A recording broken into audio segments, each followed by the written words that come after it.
Vande Mataram, dear students. Today we will see the fifth part of 8th chapter of English grammar subject of standard 8, and the fifth part of 8th chapter is the continuity of part 4 video. तो बच्चों अपने इस video में क्या करेंगे, part 4 के video को continue करेंगे. Okay, so shall we start. Okay, we never use will or shall in a clause that begins with a temporal conjunction, that is time related conjunction. यानी कि जो कंजक्शन टाइम के related हो तो उसके साथ अपने कभी भी will या shall नहीं लगाएंगे. जैसे कि कौन से वर्ड्स हैं, before, after, while, when, as soon as, if, until, till, etcetera. तो इन शब्द के साथ आपको क्या नहीं लगाना है, will या shall.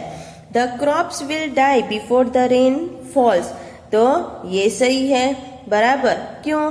क्योंकि बिफोर के साथ आपने नहीं लगाया है. क्या नहीं लगाया है, तो बिफोर के साथ आपने will नहीं लगाया है. The crops will die before the rain will fall. तो ये गलत हो गया, दो बार थोड़ी will लगाएंगे. I shall help him if he comes to me. सही. I shall help him if he will come to me. तो ये भी दो बार हो गया, तो गलत हो गया. We shall light the fire when it gets dark. सही. We shall light the fire when it will get dark. तो ये हो गया गलत. तो यानी आपको क्या याद रखना है कि ऐसे उसमें आप सेंटेंस में दो बार will या shall नहीं लगा सकते, तो गलत हो जाएगा. अब नेक्स्ट पेज पे sentences that have in them an if clause are called conditional sentences.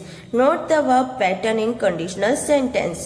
तो क्या कह रहे हैं, वो सेंटेंस जिसमें अपने if लगाएंगे तो उसे कैसा सेंटेंस बोलेंगे, कंडीशनल सेंटेंस. और उसका वर्ब पैटर्न कैसे होना चाहिए, तो देखो, अगर if क्लॉज में V1 हो तो मेन क्लॉज आपका जो होगा उसमें will या shall प्लस V1 होगा. V2 हो तो would plus V1, had plus V3 हो तो would have प्लस V3 होगा. कैसे, if he comes V1 हो गया तो I shall help him, तो shall प्लस V1 हो गया. if he came I would help him, तो दूसरा वाला if he had come I would have helped him.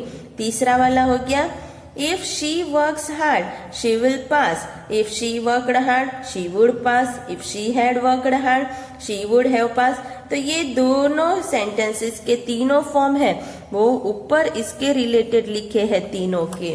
Okay, अब अनलेस यानी क्या होता है, इफ नॉट, बराबर. We never use not in a clause that begins with unless.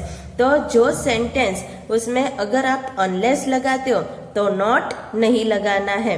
क्यों? क्योंकि अनलेस में ही नॉट का मतलब आ जाता है. तो इसका मतलब क्या है, जहां अनलेस लगाओ तो आपको सेंटेंस में नॉट नहीं लगाना है. Unless you do not start at once you will be late. तो अनलेस भी लगाए, नॉट भी लगाए, तो गलत हो गया. Unless you start at once you will get late, सही हो गया. इसका मतलब क्या है, if you do not start at once you will get late. Unless you did not work hard you could not pass, गलत. Unless you worked hard you couldn't पास, सही. इसका मतलब क्या है, if you did not work hard you couldn't pass. Okay, अब इसके related अपने exercise देख लेते हैं. एक्सरसाइज में क्या है, पहला क्वेश्चन, सप्लाई इफ और unless in the following sentences. तो आपको क्या ध्यान रखना है कि आपको जहां पे भी अनलेस हो तो वहां पे नॉट शब्द नहीं आना चाहिए. नेगेटिव मीनिंग में जाता हो सेंटेंस तो अनलेस लिखोगे, पॉजिटिव में जाता हो तो इफ लिखोगे. Okay, he will come if you ring the bell. He won't come unless you ring the bell.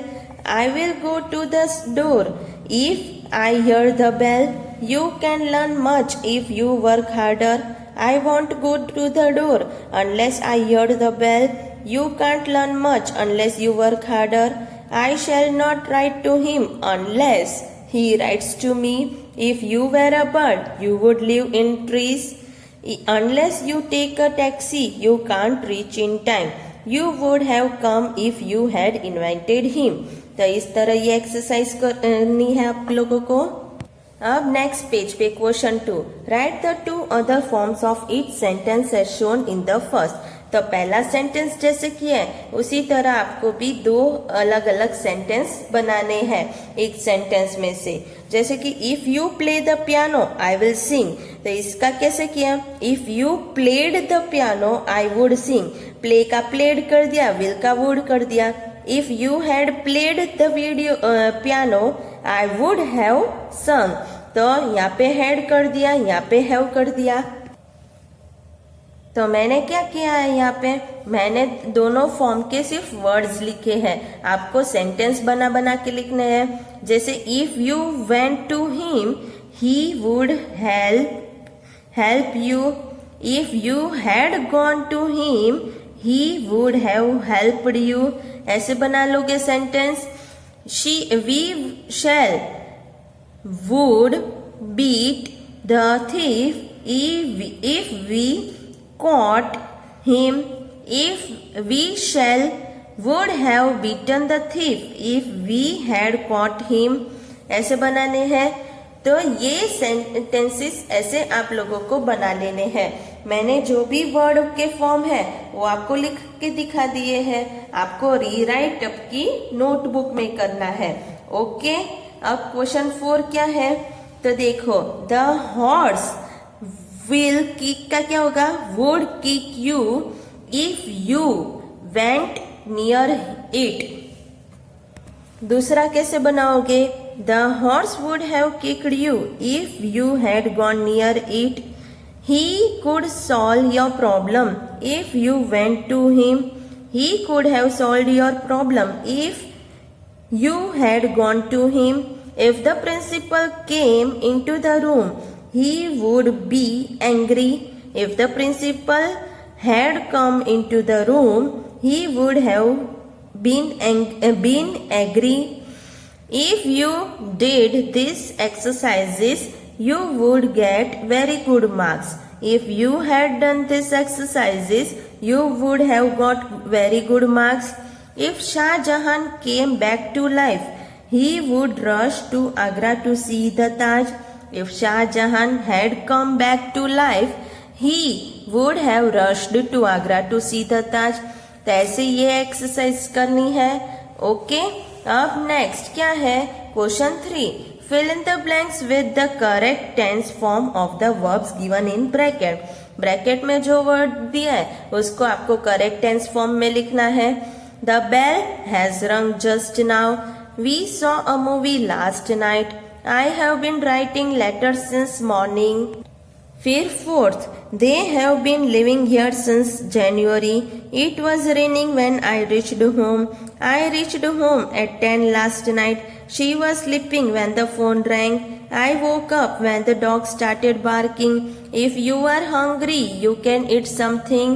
When he reached home, his servant was sleeping. The train had left before I reached the station. There were many guests at the party last night. She looked very beautiful when she was young. We left for Shimla as soon as the holidays started. फिर 15, have you done what I told you to do yesterday? Amit has broken my bat. He was playing with it just now. Please shut the window. A very cold wind is blowing outside. She was cooking food in the kitchen when the guests came in. Mrs. Lata teaches us English. She has been teaching in our school since 2001. My brother drinks milk from a bottle even though he is 6 years old.